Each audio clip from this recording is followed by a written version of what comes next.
பார்த்திபன் நடிப்பில் வெளியான திரைப்படம் தான் இரவின் நிழல். இந்த திரைப்படத்தின் மூலம் மக்களிடையே மிகவும் பிரபலமடைந்தவர் தான் ரேகா நாயர் அவர்கள்.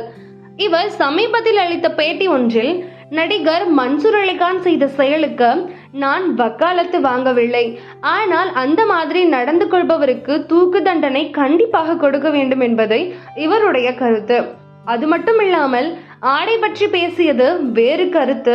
நான் சின்னதாக ஆடை அணிவது என்னுடைய விருப்பம், இதற்கு மற்றவர்களுக்கும் எந்த சம்பந்தமும் கிடையாது.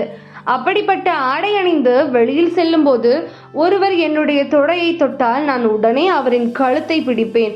அதுதான் பெண் சுதந்திரம் என்றும், துணையே இல்லாமல் வெளியே செல்வது பெண் சுதந்திரம் கிடையாது என்றும் நடிகை ரேகா நாயர் தற்போது கூறியுள்ளார்.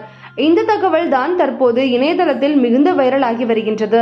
சர்ச்சைக்குரிய வகையில் இவருக்குரிய கருத்தும் சர்ச்சையாகி வருகிறது. நிதர்சனமான உண்மை.